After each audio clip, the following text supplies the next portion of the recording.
Joining me on the channel today is Katherine Rothschild, debut author of Wider Than the Sky, a YA contemporary about a teen who comes to find out her recently deceased father had a secret life. It's out January 19th from Soho Teen. Welcome, Katherine. Hi, Carly. Thank you for having me. This is exciting because we are both published by the same publisher, and that's how we connected, and it's going to be a lot of fun.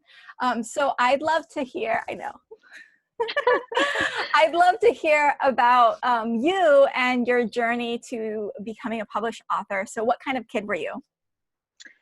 Well, I feel like I was a writer from the time I was really little. I used to write funny little books. I have one here. It's really beautiful. You're all going to be very impressed. It's hand bound, and it's called Halloween Soup. I love that. That's amazing. It doesn't actually make any sense, but there are some stunning illustrations. Yeah. You know, I feel so like I probably have like 12 of these. Yeah, I feel like I did something similar as a kid. Like I wrote a book about like a monkey, and like I drew little pictures for it too as a kid.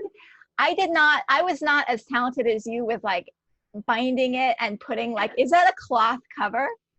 It's a cloth cover. It's actually my mom and like other moms in like my sort of second and third and fourth grade classroom did this and typed up, because I did not type this. I wrote it, I think, in second grade, and then yeah, we had some very dedicated room moms who I believe bound this and made it beautiful. So I had some help with that part. And you need some help on the back end with writing a book, is how it turns out. Yeah, which is an important lesson for publishing, is that it's never done alone. You always need a team to help you along the way, and connecting with the right people is so important. Whether it's your mom or your publisher. Yes. And so what types of books did you like reading as a kid? I was obsessed with almost everything I could get my hands on, but there was one book I thought about a lot. I've thought about a lot recently because my daughter recently found it and became obsessed also. And it was this huge, massive coffee table book on mythology and Greek mythology. And it has sort of all the Greek gods in it and profiles of them. And it's really not meant for kids. But I was super obsessed with it. I would go through it and make lists of like the Greek name and the Roman name of all the different gods and their powers and like, their backstories. So someday maybe I'll do something with that, the way that Circe is just such an incredible book, or Star Daughter sort of took some of those stories and then made them into beautiful novels. But yeah, I was super obsessed. Awesome. Yeah, I share that kind of obsession with the Greek gods. Have you read The Lovely War? I haven't. I'll have to put it on my list. Is it young adult? No, it's adult. I haven't read it either, but I've been hearing more and more people being like, you have to read The Lovely War, because what it is, it's like a love story set in World War I, but it's narrated by the gods. I know, and I didn't know this. I thought it was just a World War I thing, and I'm like, oh, kind of over World War I right now. Homework book. Yeah. But then I'm like, oh, it's narrated by the gods, and it has that element. That sounds kind of cool. Yeah, absolutely. I love books that find ways to intertwine historical with sort of fantastical. Yeah, definitely. And how did you go from like being a reader to wanting to write your own books? I don't know how it happened exactly, other than that I was telling stories before I could really write them. And I mean, my first word was book. That's not a joke. Wow. And so I have been pretty book and writing obsessed. And of course, my whole career has had to do with writing and teaching writing and just writing anything that I could. I started as a reporter, so I've always been pretty into telling stories. But I think there's this journey that we go on as writers. And it's always what takes you from being a writer generally, and many people are writers generally, to being an author, a novelist, is really just one thing. It's finishing a book and then revising it to the point that you can't revise it anymore. Mm-hmm. Right. And that didn't happen for me for a long time, in part because I wrote every day for my job for much of my very early career. And so even though I had gone to graduate school and gotten an MFA, I didn't do anything with those short stories that I wrote, partly because I'm not a short story author. I've written a few, but that's not my comfort area, my comfort zone. And so when I finally had sort of this aha moment, like, well, no one's going to walk up to you and be like, hey, you look like you could write a novel. Do you think you could write a novel for me? I'll give you some money. Like, when I realized that was never going to happen, which you should realize that by the age of 10 or so, but I think it took me until like 29. But when that happened, I finally sort of had written several manuscripts like halfway through and never quite finished them. And then I thought, okay, well, obviously I need to write all the way to the end. Good job. So when I did that, it wasn't because I suddenly realized like, oh, you have to do it. It's because I realized the kind of author I was. Mm-hmm. And that took me a very, very long time to figure out. And part of it was held back by things like being in an MFA program, which really favors literary writing, where you write a book of short stories and then eventually you write a novel. But I didn't go in that direction. I thought there was only one way to go, that was the only way to write books. And then my friend Jennifer Chambliss-Bertman of Book Scavenger fame sent me a bunch of Sarah Dessen's books. I have them behind me. And I read them, years ago now. And I thought, oh, this is the kind of writer I am. I'm a young adult author, and I didn't even know that I wanted to write for kids. But all of my short stories had narrators who were 12, 13, 14, 15, 16. All of the short stories I'd ever written. And I finally was like, oh, this is a real thing. It's actually a job. Like, you can write just for kids and people will pay you to do that. And so when I figured that out, then I wrote a book that I was able to finish all the way through and then revise and eventually sell. Sell. Yeah, I feel like the really challenging thing for people who kind of want to get into publishing and want to like write something is that like finding out like actually how to not just write the book, but how to actually get an agent, and that whole process of like then understanding like how the industry works and all of that. So what was kind of like your in point to like learning about like how to query and all of that?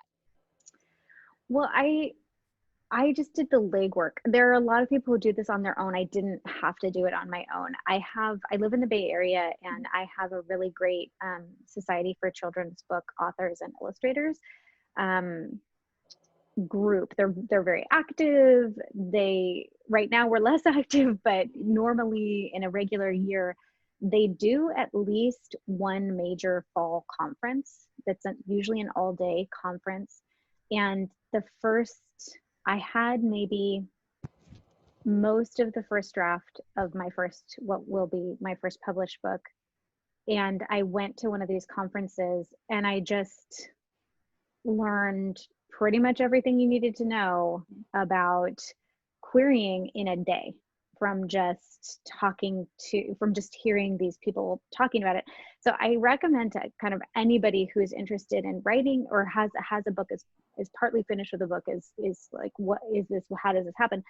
Is get in touch with your local SCBWI, and they will absolutely steer you in the direction of everything you need to know, from, Query Shark to Agent Connect, to, doing a major conference in the way that I did. So very early on, I was connected with them. And then that led me to a series of other connections, including going to a wonderful location and conference called Better Books Marin, that's run by my friend Darcy Rosenblatt.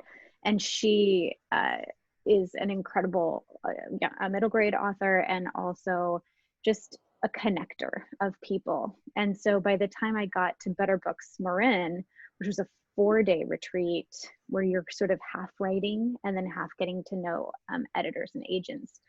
I had interest in my first book from an agent who was there, who didn't end up offering on it, but I connected with and talked to, and ended up just really understanding more the ins and outs of how does this happen, and that it was a real thing, that agents aren't like a magical being in the sky, that they are real human beings, and that yes, it takes a long time to find the right one, but they are out there.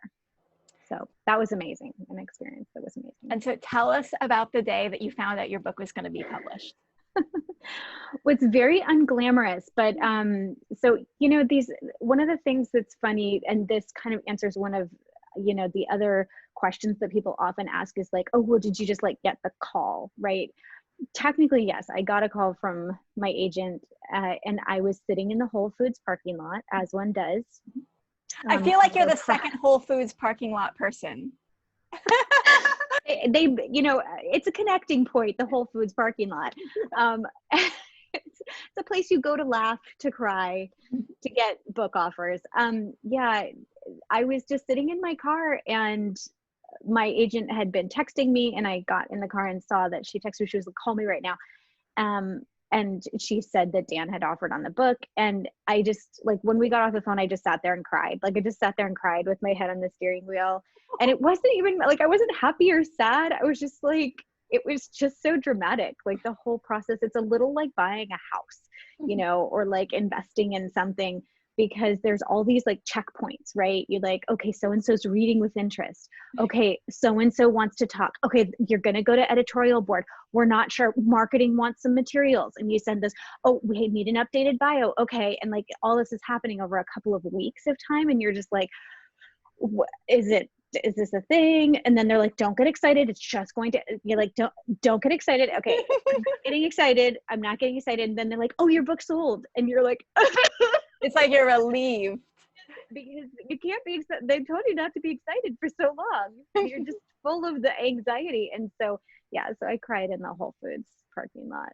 It's a good memory. It's yeah, close to my heart. Mm-hmm. So what was it like working with Dan before now he's left Soho? But so we are like the last people to get to work with Dan. Yeah, well, I mean, in a way, it feels like a great honor that I was able to work with him before he left Soho, because his legacy is so massive. The 10 years that he really created and built up the Soho teen imprint, and I love his work. I love his other books. I've been a fan of his for a long time. Working with him was really different than I thought would be, that I thought it would be like to work with an editor. But we also just knew each other as people. I happened to be in New York and was able to meet with him, see the house, like the old place where Soho used to be, and we had brunch, and it was very chic and very much like, oh, I'm an author who's brunching with my editor in New York. And it was very cool. And then I went to Books of Wonder afterwards, and we looked at the titles there. It was really, really, really cool. And we had a great time, and I was able to sort of pitch him my next books and talk over what he thought was a good idea. And it was really special. But, you know, most editors give an editorial letter, and Dan didn't do that, for me at least. So working with him was really interesting, and I only did one revision. It wasn't an intense situation, but Dan very much likes his books to have a certain feeling to them, I think. And I don't know if you want to like speak to this too, but my experience, and talked to one other author who sort of felt the same way about it, that he likes it to have a certain, like, there needed to be a certain feel and weight to the sentences and cadences. And so he really like took a lot of time to sort of talk me through the first couple chapters and be like, these are the kinds of things I want to feel like are happening more. And then and so we worked together just talking through that, and then I just took all of his sort of the feelings that he gave me and the kind of word choices that he really liked, and I just revised the whole thing with that in mind. So I didn't ever have to like take out a whole character or completely change the order of events or something like that. I really did a very, very deep revision, but it was also really intentional and very voice oriented. So that was a great learning experience. It's anytime you work with an editor, you learn so much very quickly about writing. And from my first editor at NPR to Dan, every time I've worked one-on-one with an editor, I've just learned so much. They're just such houses of information about writing. So it was a great experience and unexpected one too. So. Yeah, so this might be a good time to ask, what was one revision suggestion that you got along the way that's been most helpful? So that's a great question. I will say, like, Dan never said anything specific that I think was like most helpful. I almost weighed everything he said the same because I felt like everything he wrote was just so intentional. But there was one piece of advice that I love to give my students that I got from an editor at KQED and NPR when I did radio work. And he talked about brevity, and he talked about getting rid of any of the words that are unnecessary. And I was really young at the time I started doing radio work, and I was like, I had like a 2,000 word piece, and he was like, I love it, but it needs to be 2 minutes. And I was like, so how many? And he was like, 800 words max. And I was like, oh, okay. Sure. And I said, so I'll just cut the part about the wobbly wooden chairs. And he was like, no, not that part.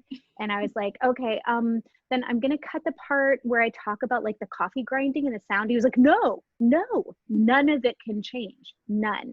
And I was like, okay, but then what do you want me to change? Because if none of it can go, what are you wanting from me here? And he just walked me through what I've like kind of developed, a method that I call the paramedic approach. It's like you go through every single sentence and you cut it down to the barest components.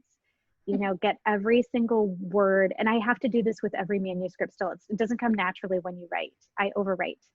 And then I cut everything down to its barest components. Like, how could you say this 3 words in 1 word? How could you say these 3 words in 1 word? And never change those like incredible descriptive words. Keep all the descriptive pieces, but don't describe it twice the same way. Just choose the best one, you know, that kind of thing. So that is probably the best advice I've ever gotten, that it doesn't matter what you're writing. You could be writing a holiday card and it still works to think about how is the cleanest, clearest way that I can say this while keeping the descriptive elements. So that's something that guides me midway through a revision. Usually when I have a full draft and I'm kind of gone through the chainsaw, then I start looking for like, okay, how can I make this as clean and bare as I can? Because that's when you can see the diamonds, right? When the ground is bare. Yeah, I feel like that's actually something I learned from Dan, because Dan told me that I overwrote. I wrote too much. And like one example was like I had some like, you know, Erlen like worried his fingers through his hair, and Dan was like, you could just say he shook his head. And I'm like, oh yeah, I could, couldn't I? I didn't have to make this whole like like thing. So sometimes, you know, those really pretty like long lines are important, but sometimes you can just have the character shake their head. Yeah, I learned that too with like he said, she said very early. I think it's still something to this day that drives me insane in the Harry Potter books, which I'm reading with one of my children, and there is so much he muttered in that book. Like I started counting them one night and it was like 17 just in like one chapter.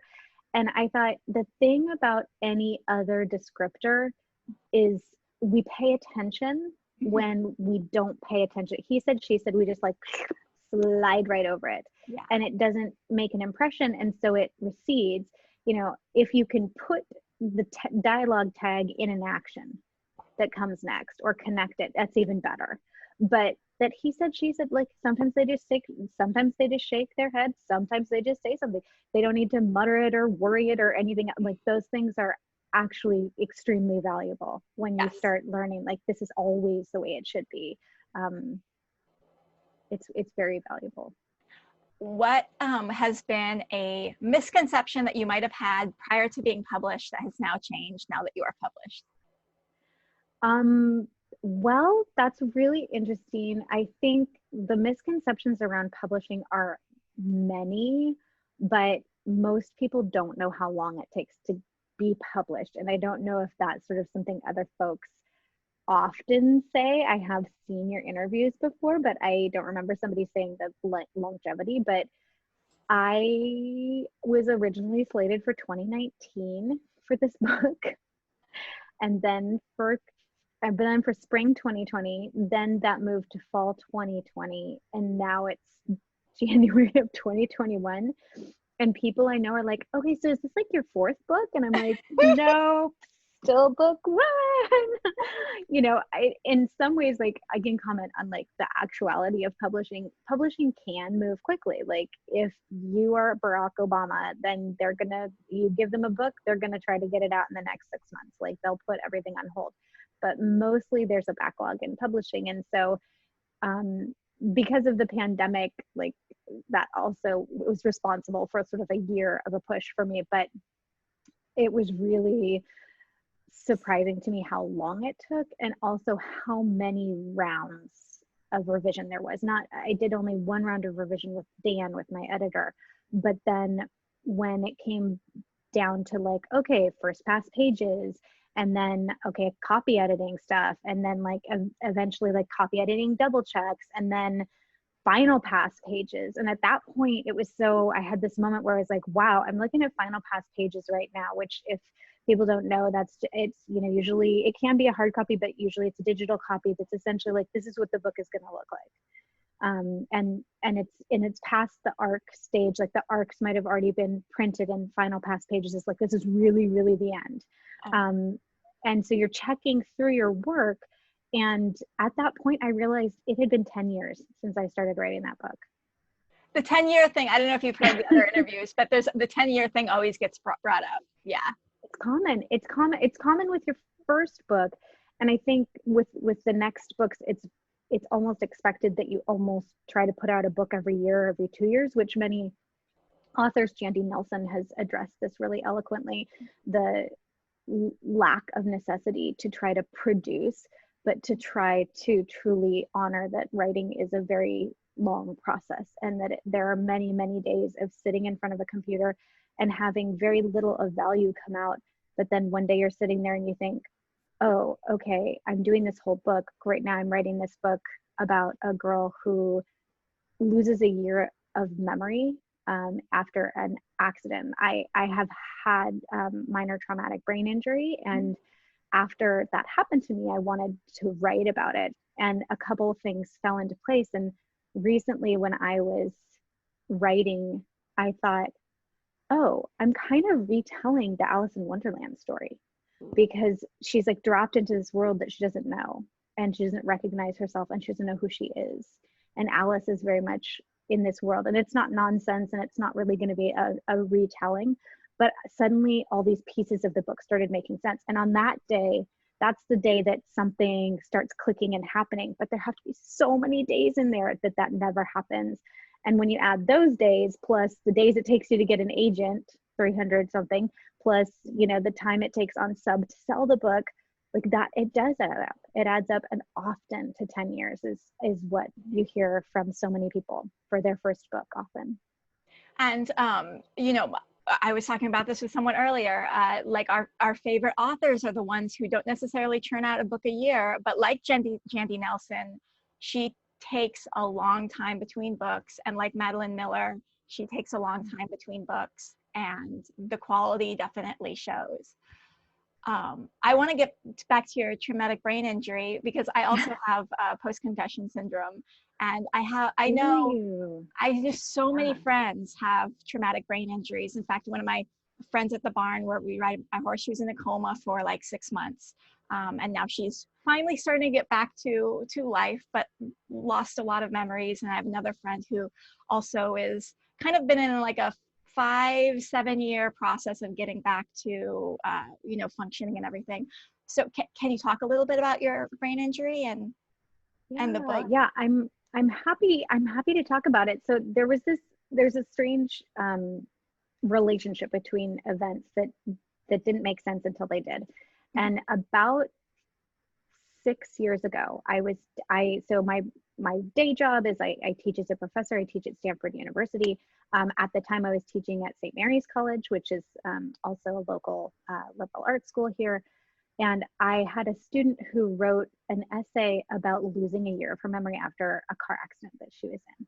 And I thought, wow, this is such a cool idea. And at the time I was I think I was at the phase of like, I was querying my first young adult novel. I knew I wanted to dedicate my life to moving in that direction from having written nonfiction. And I thought, gosh, this would be a really cool book.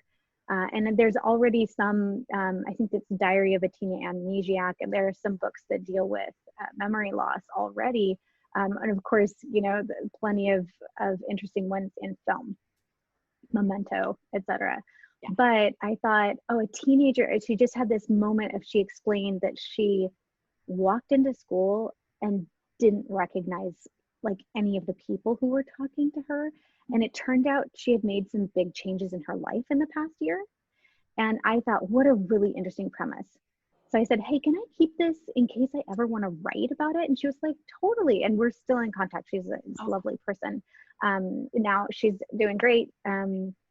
Graduated from college, has a lovely job, lives out of state. And she's,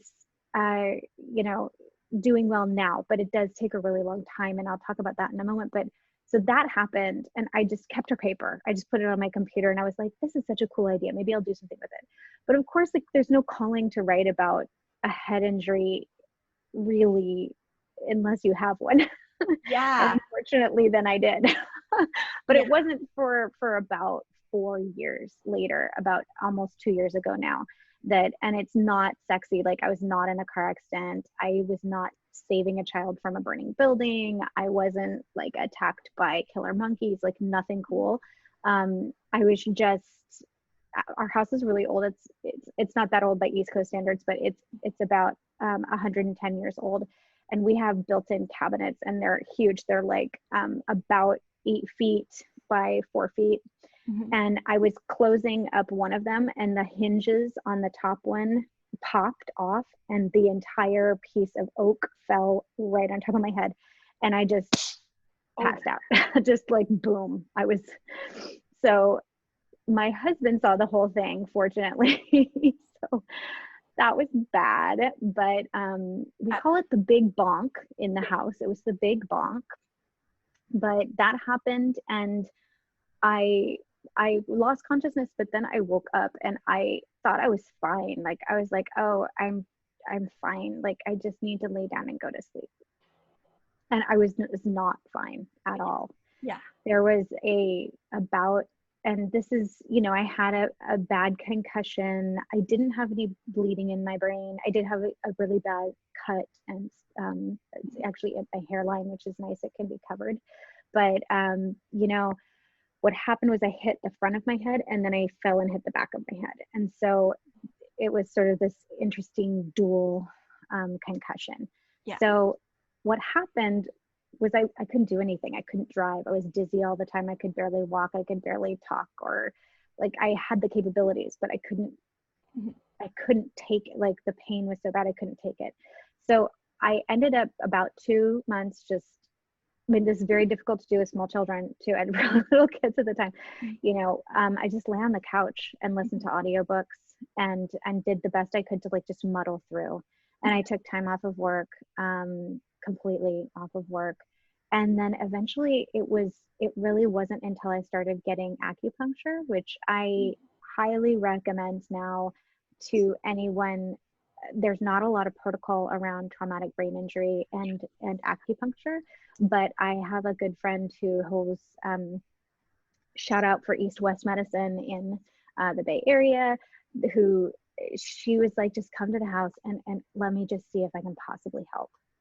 And after 2 sessions or so, about 65-70% of the symptoms were gone. Oh my And God. so we just kept going. And now I still get headaches.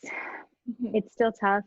There's never a day when I'm not aware of there being potential migraine triggers, potential dizziness triggers. But I can function. I jog again. I can exercise again. I think the biggest loss for me personally is that I was a dancer my whole life. I went to UC Irvine for dance. I was in a ballet company before I went to college. I taught dance for many, many years. At least 2 of my books are about dance, but I can't dance anymore. I can do a bar. Yeah. I can't turn. I've done a couple of classes and then just kind of sat out of the big jumps, sat out of the turn combinations. But it's really hard kind of knowing that I probably will never be able to do some of the things I did before. Yeah. And you have to let it go. But I wrote this book when I was still not able to take too much light. I literally just wrote the first draft of it with my eyes closed, just thinking about what it must have been like if this had happened to me when I was in high school. Yeah. No, that's how that happened. I think it's fascinating. And I totally understand. I actually was inspired to write my debut after hitting my head. Really? I want to hear more. Well, I went through a series of, I was training my horse. My horse was a former rodeo bucking horse, and she was very difficult to train. And the first year I was riding her, she would keep on bucking me off. She would get startled by things easily. And so had a really bad concussion the first time I got bucked off of her. And my partner at the time was also a former jockey who had repeatedly had a lot of head injuries as well. So he knew all about it, and I learned a lot about head injuries from him. And I felt like I was doing better about 2 weeks later. So I started riding my horse again, and guess what happened? I got bucked off again. And so when you reactivate your concussion, that's bad. And now I know that it's really, really important after having a concussion to be in a dark space for a long time to let that recuperate. I'm doing pretty well now. I have like weird things where I used to be able to listen to the radio and do my work at the same time, and I can't do that anymore. And and I had to go renew my driver's license and take the test. And there was someone speaking Armenian behind me. And I was like, I used to be a really smart person. Trust me. I used to be so smart, and I just cannot read the words when someone is talking behind me.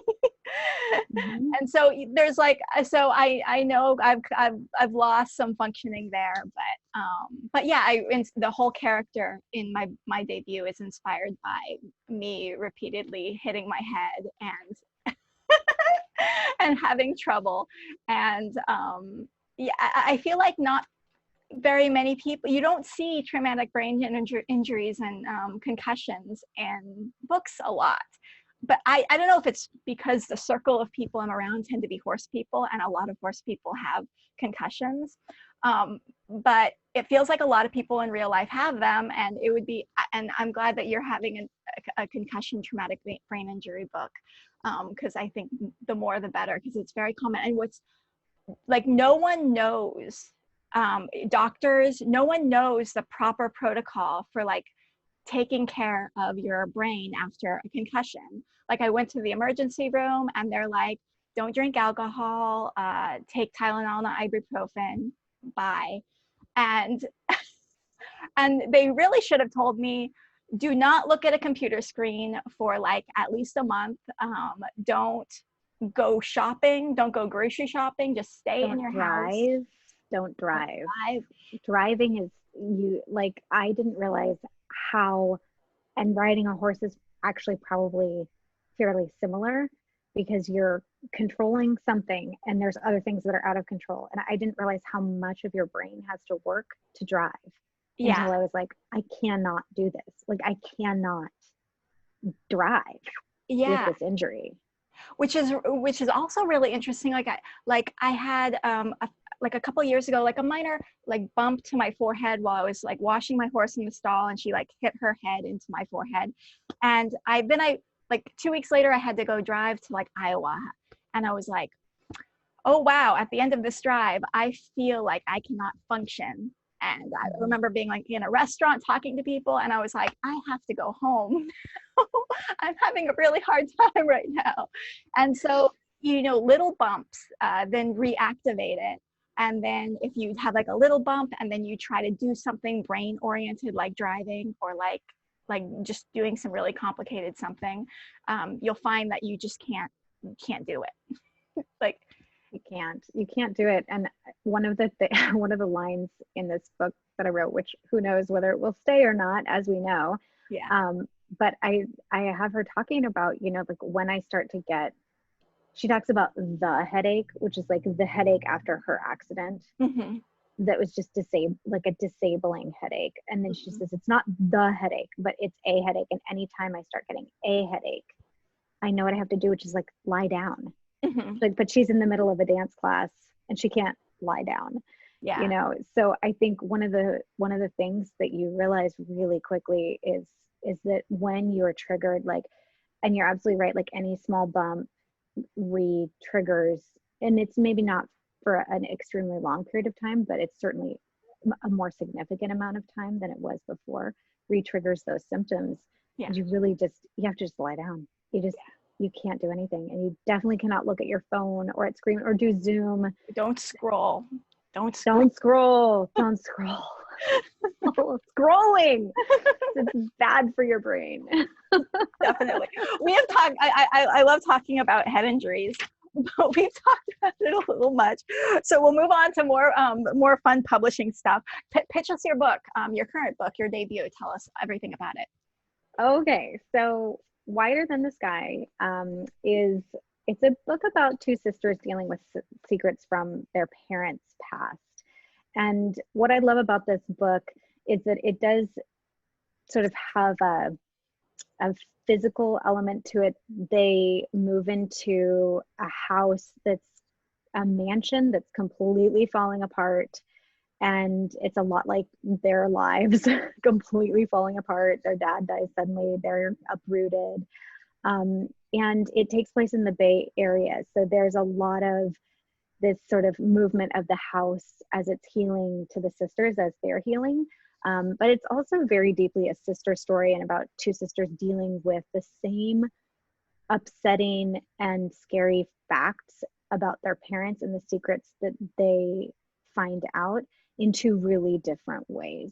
And coming to the understandings of sort of how do you forgive someone who's not even alive, so how do you get good with having a family that doesn't look like what you thought your family should look like, and those big issues. But I like to say it's a book for fans of Jandy Nelson and Nina LaCour. It's a Bay Area book. It's a sister story, and there's also a little romantic love story in it that I personally think is great. I love a love story myself. So it's a sister love story first, and then a romantic love story second. And I love that you get to see all these little places in the Bay Area. And I will say it's a fictional town. I made up a fictional town named Thornwood, but it does feature several places in the Bay Area. There's sort of lesser known real places like Corniss's Rose Garden and the AIDS Memorial Grove in San Francisco. So those are some fun facts from my life. I spent a lot of time there, so I wrote about those places because I love them. So, and it's a mystery. It's a little bit of a, family mystery, but mostly contemporary drama, laughter through tears. From what I hear about it, I love that it's twins. I'm a twin, and I love that there's like the twins are different, and there's tension between them, which seems realistic. It's not the twins are the best friends and they're always together like George and Fred Weasley. It's like, I think it seems like it's a realistic twin depiction, and that's exciting. Yeah, I like to think so. I mean, I am not a twin, but I have a complicated backstory to my family, but I have a best friend who, for a short period of time, literally became my sister when my father had custody over her. And which, long story, but we always, from the time we were little, decided that we were just going to be sisters. And so when I wrote this, I kind of was thinking of her, of course, my like sort of real life person. And I thought, what if they're twins? Because people used to dress us the same all the time when we were little. But they're nothing alike. They look exactly alike, but they're nothing alike because, you know, for the most part, you don't find siblings who are exactly alike, like the Weasley brothers. Yeah. I mean, maybe they do exist, but I've just never met them. And what was a fun thing that I did for this book was I talked to a ton of twins. Oh. And I asked, like, what are the weirdest things that you've ever been asked or told about yourself? And I tried to weave all of those into the book at some point. Cool. It was fun talking to a lot of twins about what were the weirdest things. Yeah. What's your favorite step? Is it drafting or revising? None, all of them, some of them, all of the time, some of the time. You know, I think that there's a lot of freedom to drafting something, but there's also such immense weight that we sometimes feel when there's nothing on the page. So I think for me, when there's something on the page, it's a little bit easier. It's like, it's soothing. It's like, well, there's something there that when I open this, there will be something. It's on the blank page I'm staring at. But then of course it will say something like, put something scary here. And I'll be like, okay, thanks, past self. Like, you really helped me out with that draft. So it's never a kind of an easy situation, no matter what. I think that writing is something that you're absolutely, it's write or die, right? You have to, it's something in you that you have to do. You feel called to do. You feel consistently called back by the muse or whoever, the vindictive, angry muse, cruel, mean muse. But that's how it goes for me, is that, you know, if I don't write for a while, it's a little the way I think of, I had a friend who's a swimmer growing up, and she said, if there's ever a day I don't get in the pool, I just don't feel like myself. And I think when I don't write for any period of time, even if it's just 3 or 4 days, I don't feel like myself. And often during the quarter, when I'm teaching, I only get maybe 1 night or 2 nights and 1 weekend day to write. And I feel more grouchy, less like myself, less grounded. So there are people who just are insane, like you and me, and they just need to write. And even though it's painful when it's drafting, and it's painful when it's revising, and it's even more painful when it's editing and they're telling you to kill your darlings. Are you a morning writer or an evening writer? I'm an anytime writer. Yesterday I was writing in my car during my daughter's meeting with her kindergarten teacher. So I think that's a question for someone who has more grace in their life than I do. If I was given time to write, I would write, you know, like all morning, take a hike, write all afternoon, have someone make me soup, have a glass of wine, write until 10. You know, if I could, I would just do that most days. But I have a job and a family and these fat cats who keep asking for more food. Yeah, like, why can't we like be English gentlemen in like the 19th century, like with servants giving us our leisure food? Yes. Gentle women of leisure. Yes, I heard that at MacDowell Conley, which I've been to several kind of like writing fellowships which is really amazing and lovely, and shout out to Vermont Studio Center for giving me the money to go there and giving me a great opportunity. But at MacDowell Colony, I heard that they bring your food to your door. And I thought, well, that is really the life for a writer right there. My cat Beans has decided to join us. Are you a perfectionist or a chaos artist?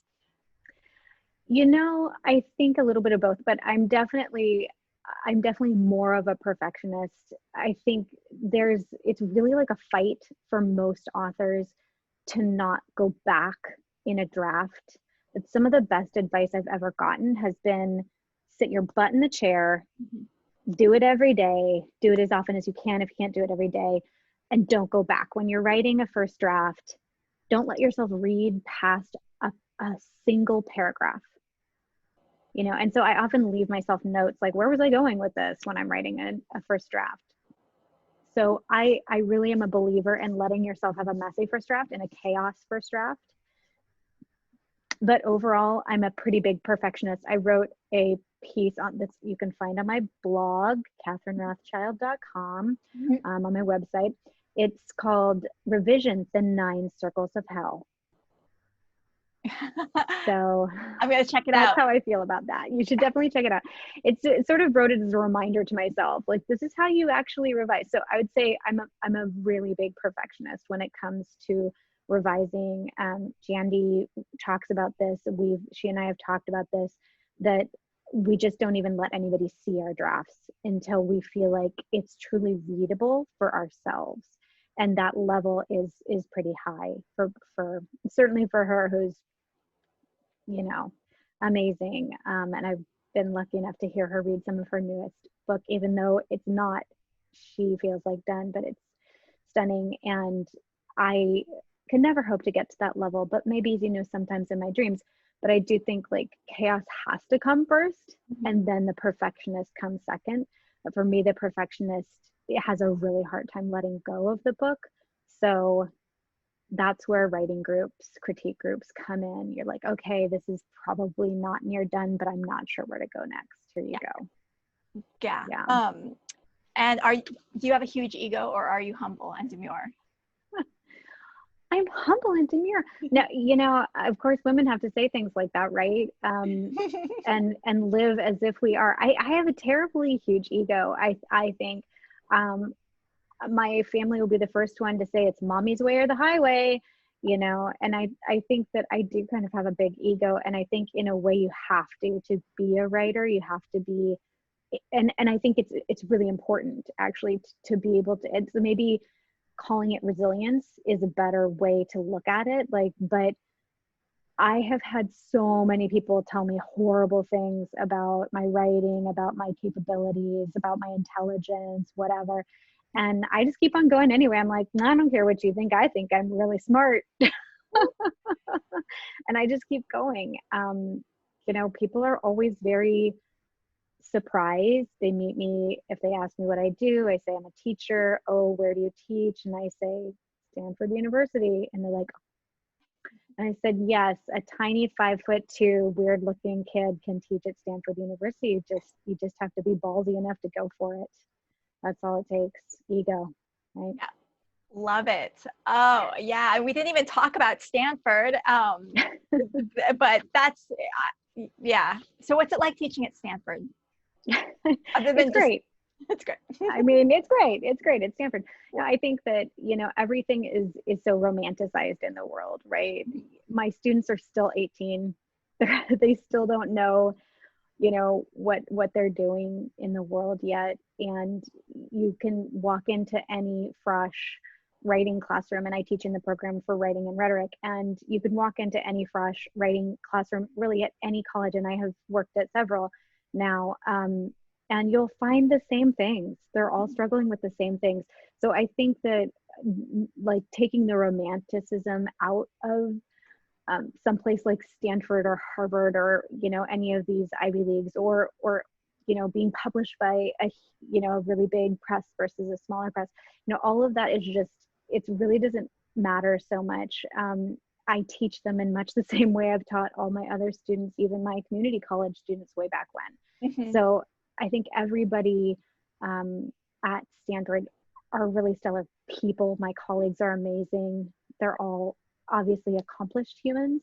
And I think the best thing I can say about working there is that I've found my humans, my people are there. They're inquisitive and interesting, and they never believe anything. They always have to look it up for themselves. And I like that. I like critical thinkers, and I like people who really ask tough questions. And so that's what I found at that school in my little bubble of my program. So nice. When you start writing, are you a character first writer or a plot first writer? It depends on the book. So am I a character first writer? Yes, in the book that's coming out now, Wider Than the Sky, the character Sabine really didn't change very much, but the entire plot did.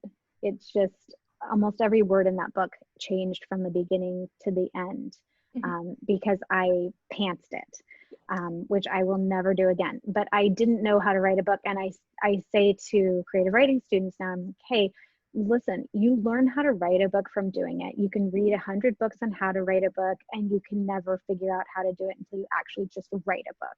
And that will teach you how to do it, because you learn from what you do wrong and what you have to fix. So that book was character driven. I would say the book that I have that's currently on submission is a modernization of Swan Lake in the world of human trafficking. And that kind of came together after I've always wanted to write a Swan Lake retelling, but I couldn't really figure out how. And I thought about it for years and years and years. And then I got involved tangentially with a kind of a local organization that gets women out of human trafficked situations. And I started talking to people, thinking about it, and I thought, oh, maybe she's not a swan. Maybe she's been trafficked.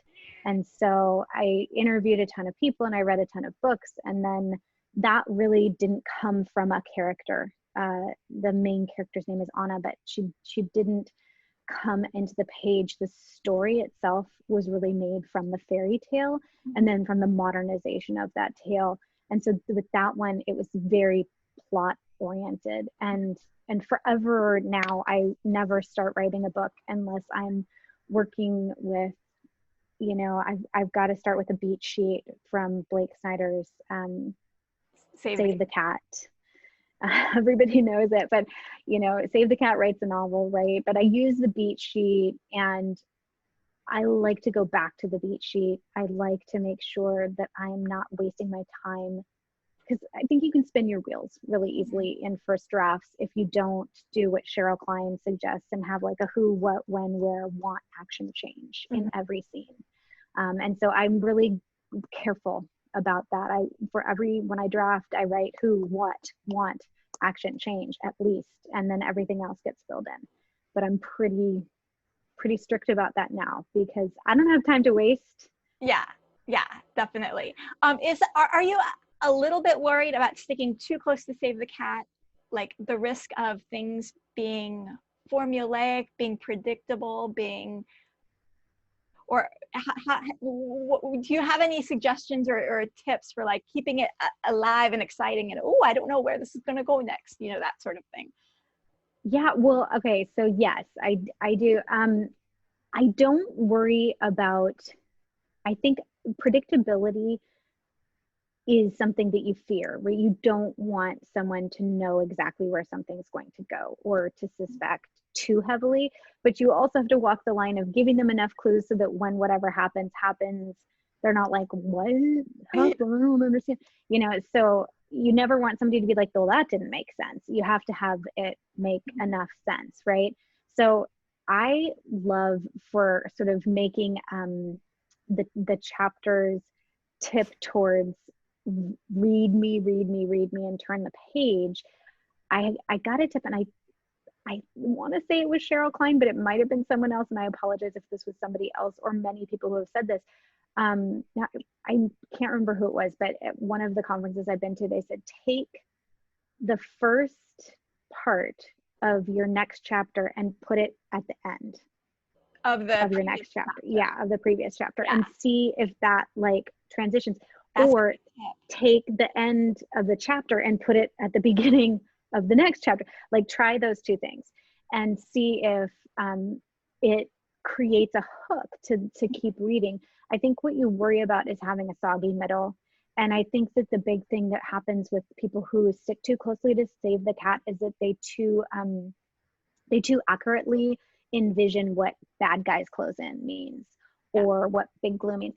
So the bad guys might be like, I recently read Nina LaCour's new book, Watch Over Me, and the bad guys in that aren't bad guys. They're, they're negative thinking, and they're, internalized pain.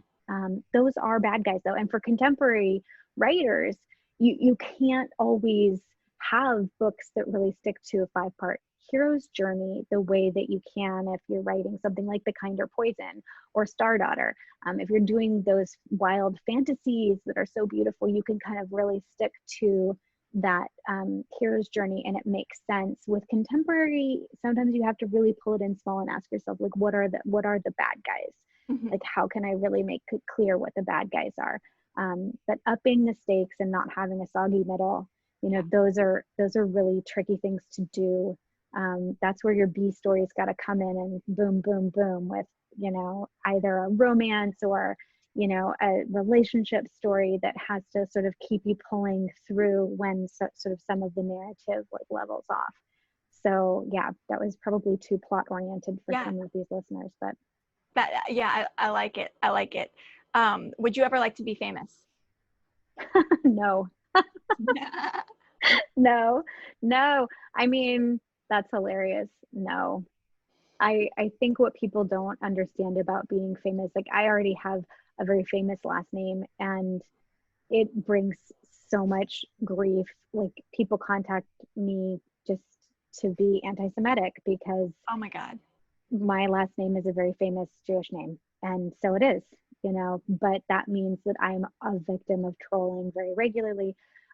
What folks don't realize about fame is that there's another side to it that's very painful, and you have to become very protective of yourself. So at least if that happens, I already sort of have those skills.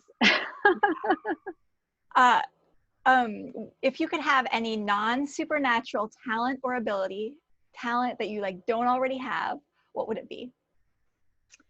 Let's see. If I could have I would want to speed read. And the reason is I'm just so practical. Yeah. I just want to be able to read all the books. Like, people are like, there's so many books and too little time. I just want to solve that problem. Exactly. Nope, I read them all. Yeah, I've spent so much time on indecision. Should I read this one? Should I keep reading this one? Or like read something else? And that's, so much grief. What are you working on right now?